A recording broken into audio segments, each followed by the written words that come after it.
Welcome to the Full-Time FBA Show. In each episode, it's our goal to help you turn part-time hours into a full-time income selling almost anything on Amazon. And now, your hosts of the show, Stephen and Rebecca Smotherman.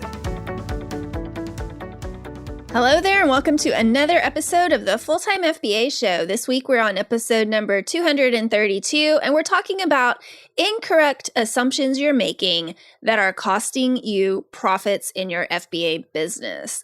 And here today to talk about this topic with me is Stephen, my co-host, and we just want to acknowledge right away that he is still a little bit under the weather and his voice isn't sounding up to its normal sound. Yes, it's a little weak, but it's still alive and kicking, and I assume we're going to get through this episode okay. And the editor will cut out any coughing. Yes, and thank you, editor, for that. So today we're talking about assumptions. You know, the times when someone thinks a certain thing is true, even though they have zero proof, they just are assuming that it's true. Usually someone makes an assumption out of incomplete information. And sometimes our assumptions could be correct, but other times they could be wrong. And they could really be way wrong if you're going off of really incomplete information. So in this episode, we're going to talk about some big assumptions that you might be making that are way wrong when it comes to your FBA business. And we'll talk about how those assumptions could be costing you big money. When you start to see what assumptions you might be making, you can start to make more profitable decisions in your Amazon FBA business.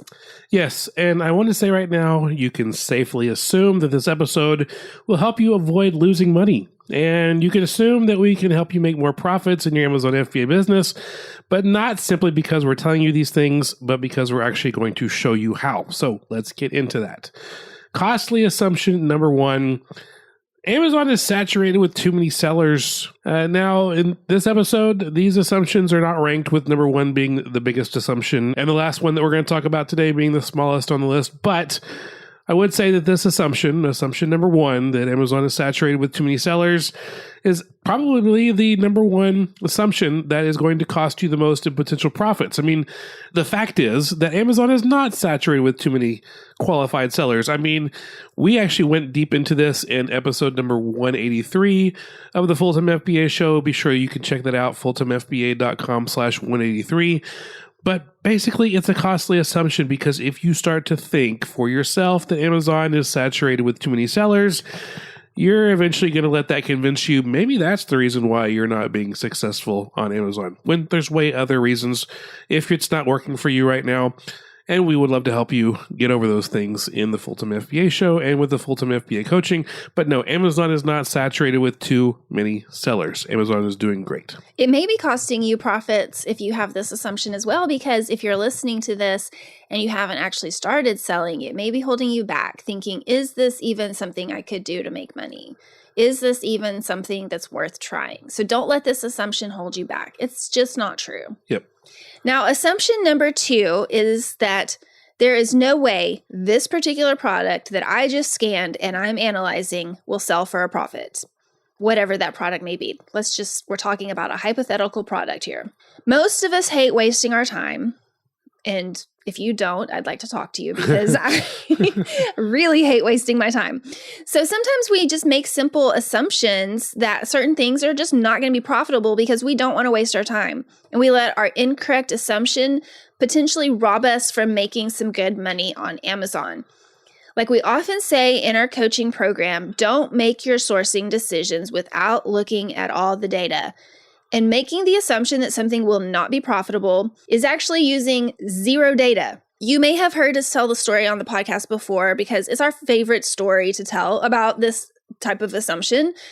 But there was this time when Stephen was doing some retail arbitrage out in a store and he came across this item that was simply a piece of molded plastic that had a sticker on it. It was a large piece of plastic, just shaped like a toy and not even really, I don't know. If you didn't know what it was, you wouldn't even think it was a toy. And it had a sticker on it. So most Amazon sellers would look at that and assume that's just a piece of junk. That's just a piece of crappy plastic. That's not going to sell on Amazon. especially not for profit. Why would I even bother looking at that and scanning it?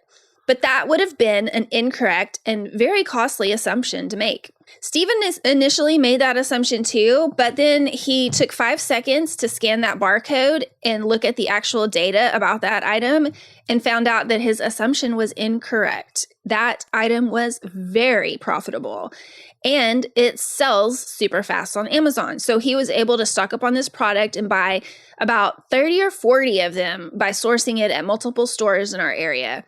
And that was all because he did not let his assumptions make the decisions for our Amazon business.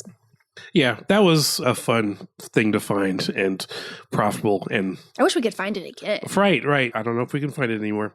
But we're not going to assume anything about that at all. We'll just keep looking for it.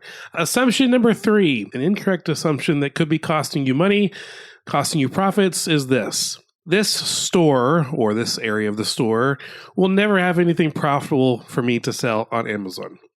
I mean, it could mean the whole store, or the section of a store, or an aisle, or a department, or whatever, but just assuming that a certain section or a certain area of the store is not going to be profitable. And, I totally get it. We sometimes make these assumptions because we've not found success there in the past, and we don't expect to find any success in the future. But it would be a costly assumption to make, and it could be keeping you from finding other products that are actually profitable for you to sell on Amazon. Remember, we've been selling on Amazon for over a decade now. So years ago, I used to source at the retail store called Big Lots. I sourced there, and I found some stuff, and then all of a sudden, I stopped finding things, and I never really found anything there worth selling on Amazon. And eventually, I stopped sourcing for inventory there because I just thought it wasn't worth my time. And I made the assumption that Big Lots was never going to be a place that I should spend my time sourcing because I never found profitable inventory there. And so I stopped sourcing there. For 3 years, I did not source at Big Lots. Then one day, I was almost done sourcing at a different retail store that happened to have a Big Lots right next door. And so I thought, hey, why not? I'm right here. Just go take a look. And at that Big Lots store, I filled up about 2 carts worth of profitable inventory to sell on Amazon. I had plans the next day that I totally scrapped and instead went to as many Big Lots as I could and had a huge haul of profitable items to sell on Amazon. Nowadays, I realize, stop assuming and writing off any stores, any sections, any aisles, any departments, anything, because these assumptions were causing me to miss out on some big profits.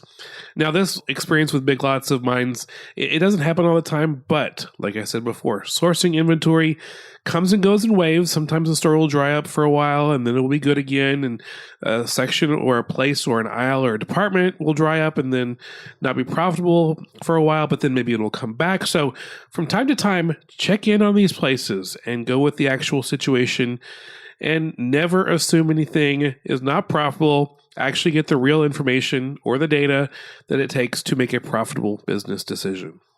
Now, before we go on to the next one, I just want to make sure, I want to double back on assumption number 3 and say the point of this story is not to assume that Big Lots is unprofitable.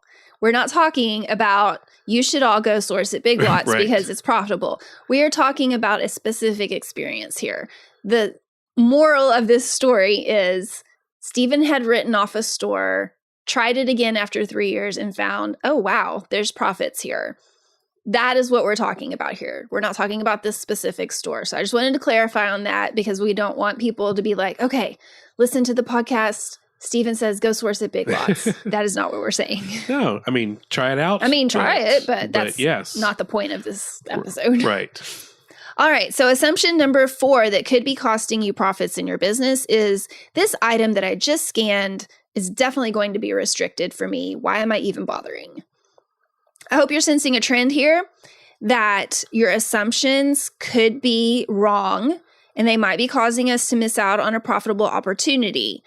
So go ahead, scan that item and find out whether or not you're restricted. It could be that you find out you're restricted from selling the item and it's a huge bummer. But even if you assume that you're restricted, just go ahead and scan it and see. Go ahead and just give yourself that big bummer because you might find that if you scan it and check to see what the actual data tells you, you could be not restricted. There's actually 2 possible positive outcomes when you scan an item and you're wondering, am I restricted or not? It could be that you're restricted. It could be that you're not restricted. So you've got a 50-50 chance there. The first possible positive outcome is that sometimes when you scan an item, you find out that indeed you are restricted from selling that item. But then you can do the 5-second step of applying for approval, and you might actually, because of your current seller metrics, become approved to sell that brand, and now you can buy it to sell on Amazon. The second possible outcome is this. Sometimes when the product page is being created on Amazon, the brand might be entered incorrectly, and it turns out you're actually approved to sell that item and are not restricted at all because the brand is not correctly entered for you as a restriction. Now that's rare, but it does happen enough. You just never want to assume that you're gated from selling an item because it is a brand that you recognize as one that you're restricted for. So, for example, you might be restricted from selling all Mattel branded toys, but every once in a while, you might find an item that the brand on the product page was incorrectly entered as Barbie or some other thing instead of Mattel. So you might be approved to sell that specific ASIN, even if you're overall restricted from selling Mattel. So again, don't make decisions based on assumptions. Get the real data, including whether or not you're actually restricted on that particular ASIN. Yeah, that's so true. And understanding this can help you avoid missing out on potential profits and help you make more money in your Amazon business. There are more assumptions we can cover, but we're going to save those for a future episode. But before we go, think about this. What assumptions do you have about your Amazon business? If you don't have any assumptions coming to mind right now, do this quick 3-step exercise. Step number 1, what are some of the beliefs you have about your Amazon business? Number 2, ask yourself, why do you believe them? And number 3, do you have solid proof about this belief? So going back to my Big Lots experience from before, what are some beliefs I have about my Amazon business? I believe that Big Lots is not profitable. Well, ask yourself, why do you believe that? Because I went there for a month and it was not profitable. Do you have solid proof about this belief? No, I've only got about a month of experience, and that was 3 years ago. So maybe I'm making an assumption that is holding me back, that's costing me money, and avoid making me potential profits. Go through that process, and it will help you figure out some of these assumptions for yourself. This 3-step exercise is something that we sometimes take our coaching clients through because running a successful Amazon business by yourself is super hard. But it is so much better and can be so much less confusing when you have a coach to help you through all these different aspects of what it takes to make a full-time income selling on Amazon. So if you're tired of running your Amazon business on your own and you need a solid, trustworthy, helpful, equipping, and encouraging person in your corner, then check out the Full-Time FBA coaching program. You can find out more details at fulltimefba.com/coaching. Thank you so much for joining us for this episode of the Full-Time FBA Show. As always, you will find the show notes of this episode, number 232, at fulltimefba.com/232. You'll also find any links that were mentioned in this episode at that page. And next week on the show, we are going to talk about the best habits for Amazon FBA sellers to master. So come back next week and we'll see you on the Full-Time FBA Show. That's all for this episode of the Full-Time FBA Show. So head over to fulltimefba.com/podcast, where you'll find the show notes and links from this episode. While you're there, subscribe to our newsletter where you'll get several free downloads of our popular and helpful Amazon FBA resources. Now, take action on what you've learned today so you can find success at turning part-time hours into a full-time income with Amazon FBA.